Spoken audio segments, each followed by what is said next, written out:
Sri Lanka's most powerful news brand.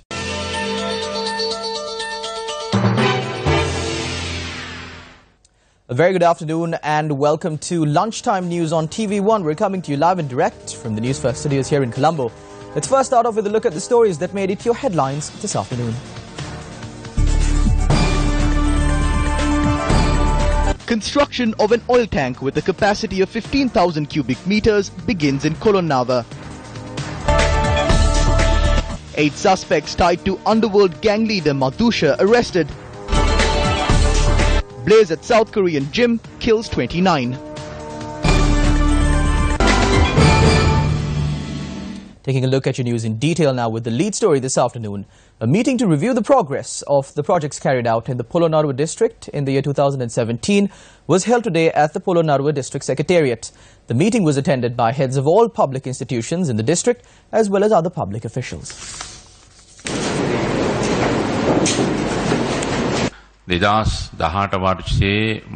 In 2018, I proposed that we focus on programs that improve the economic standing and living conditions of the people in the district. Be very careful when you are spending the people's money. Have fiscal discipline. Have good financial management when handling this money. In 2016, a mortuary was built at the Bakamuna hospital. I do not know who planned this and who gave the go-ahead for this. The number of deaths reported at the Polonnaruwa base hospital is very low. So I don't see the need for a mortuary at this hospital.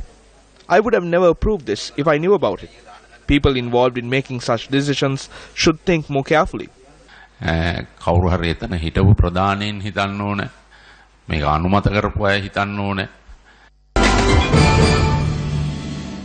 another one of your headline-making stories this afternoon, the construction of a new oil tank in Kolonnawa began this morning. Minister of Petroleum Resources Development, Arjun Ranatunga, was present at the occasion. The proposed oil tank will have a capacity of 15,000 cubic meters. The project is estimated to cost 412 million rupees and is due to be completed in 18 months. I'm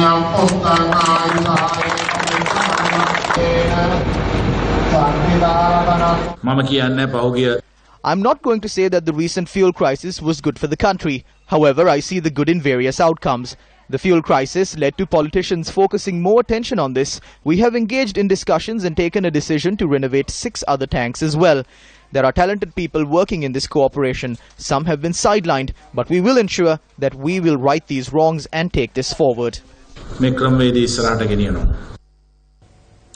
Police arrested 8 individuals, including a suspect said to have direct connection with Makandure Suresh. Now, Makandure Suresh is regarded as a leading drug dealer and a clan leader. Police said the suspects were taken into custody at a house in Dagun area, Nigambo. Police have seized a 9mm firearm, 4 magazines, 6 live rounds of ammunition, a hand grenade and a large quantity of explosives along with 10 grams of heroin and 940 kilos of Kerala cannabis. The arrested suspects include Subasingha Arachige Gihan Fonseca, Kuruvita Arachige Ajit Priyanta, Don Samit Chanaka alias Alavole, Sanjay Pradeep Senadira, Pali Manchikalage Indika Priyanta alias Manju, Jailat Veerasingha Arachige Thilina Geetanga Pereira alias Chuti, Pitiage Pradeep Taranga alias Chuti Malli, and Varnakula Surya Sahira Priyadarshana Pereira. The suspects are set to be produced before the Nigambu Magistrates Court today. Leader of the JVP, Anura Kumara Dissanayaka, expressed these views at a meeting held in Varalamatara. They didn't create jobs, then they said they will fix the economy. Did they fix the economy?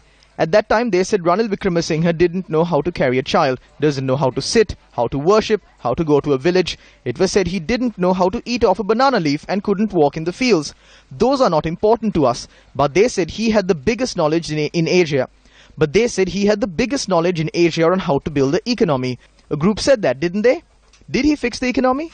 I remember Ranil Wickremesinghe saying that the pockets of people are empty and when he comes into power he is going to fill them. How are your pockets now? Are they full? Now, Sri Lanka is to receive nearly $2.5 million through the United Nations Peace Building Fund's Gender and Youth Promotion Initiative.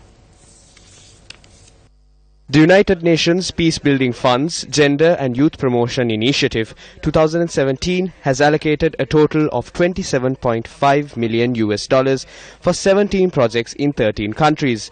The fund had received 245 concept notes from 20 eligible countries, of which 24 were chosen to be developed in comprehensive project proposals.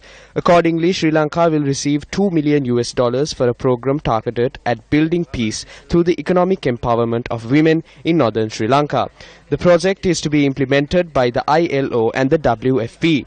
Meanwhile, the National Peace Council of Sri Lanka will receive over $450,000 for a youth volunteers empowerment program, which will help them engage with transitional justice to promote reconciliation. UN Resident Coordinator Una Makuli spoke to Newsfirst and expressed her delight that Sri Lanka continues to receive funding for its efforts to sustain peace. A fishing boat carrying 4 Sri Lankan fishermen has experienced technical failure while at sea. The Navy spokesperson, Commander Dinesh Bandara, said that the boat is currently adrift in Maldivian waters. The vessel, named Lakpriya, set out to sea on the 24th of last month. The Navy media spokesperson added that the Maldivian Search and Rescue Centre has been notified about the situation. In other local news, the Cabinet of Ministers has granted approval to a move to expedite the legal cases. Now, this was announced at the Cabinet media briefing on Wednesday. මහාධිකරණයේ දිනපතාම නඩු විභාග කිරීම අනිවාර්ය කිරීම 2017 සැප්තැම්බර් මාස making it compulsory to hear cases daily in high courts. The total number of cases under hearing from September 2017 is 17,565.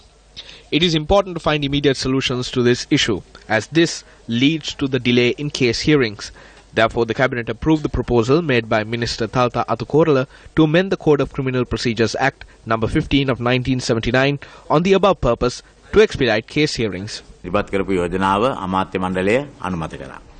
Now that is actually a discussion that we've been having for quite a while now. I myself have written to the press on several occasions about these case management techniques as to why we continue to allow laws delays to accumulate rather than taking certain steps, little steps that other countries have successfully implemented.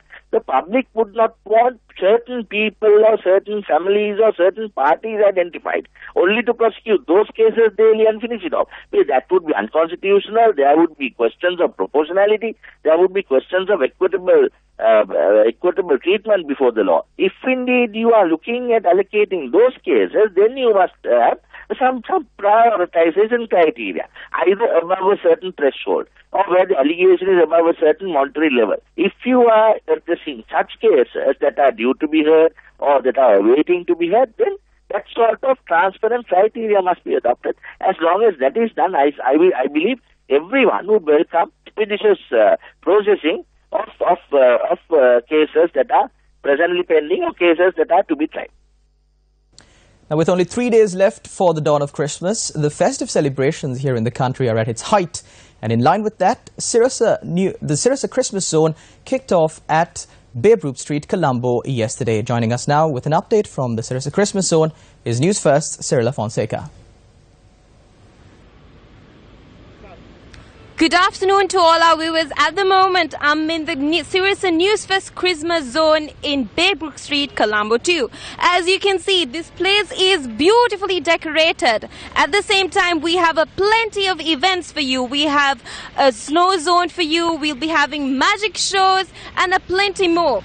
And at the same time, a lot of carols will be sung. So we'll be here till the 23rd of December. So this is an open invitation for everyone to come join us. Today it will be open to the public from 4 p.m. onwards. I'm Cyrilla Fonseca, back to the studios.